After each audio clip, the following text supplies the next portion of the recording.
Greetings. It's week 6, and occasionally I like to just pop in and say hello and kind of do a little catch up. So this week we are looking at Antigone, the play, and I wanted to just share. I just finished reading a book called Home Fires in a club, and it is a modern version and modern interpretation of Antigone, and it was quite interesting. It was set in England and about a Pakistani family who lived in, who were British citizens, and one of the sons goes off to, he goes off to kind of like explore being a jihadi because his father was, and he gets killed, and they won't let him bring the body back home. So, that's the story. But in a modern setting, it was really very well done. So it just the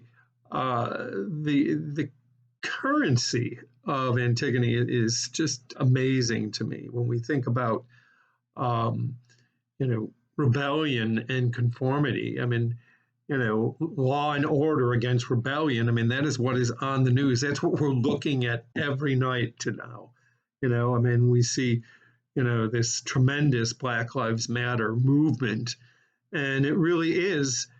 There are parallels with Antigone about keeping conforming to the rule of law the way it's always been, and rebellion to make things right, at least in Antigone's world. So that's one of the things we look for in literature. So, keep trying, keep digging. A couple of words about this assignment on Antigone. It really has three areas you need to talk about. The effectiveness of the video. That's one. Compare the video with the written text. That's 2. And quote or cite specifically from each of those 2 sources. You can mention a scene and explain it, and you can quote directly from the text.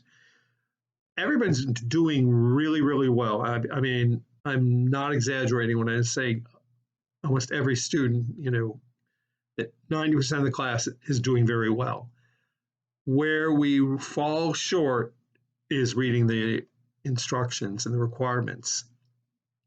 Too often, what happens is you're summarizing the story. This is what happens, and then this, and then, or you're asking questions and never really getting to what the requirement of the assignment is. And that's what we got to try to work towards. So I hope everybody is well. I have been kind of self-isolated here in South Florida for 3 months. I've been teaching online, and I'm a writer, and I don't go out that much anyways, so it's not a huge thing to me. But I know some people are, starting to get out, and it's a big thing, and I respect that, and I know you can be going crazy. Final word next week is the final interpretive essay. It's it's like 35% of the grade. It's a big deal. The thesis statement is a big deal. I hopefully gave you some helpful criticism on the outline. But if you want to call me chat, if you want to send me your thesis statement or your conclusion in email before you submit so I can give you some feedback, please do so. Go right ahead. I'll be happy to help you. It's been a really it's been a good term. It's been a good 6 weeks, I hope, for me, and I hope for you. And I look forward to reading your take on Antigone and seeing your final essays next week. Sorry that I've gone on so long. And for that, so long. Everybody stay well. Take care.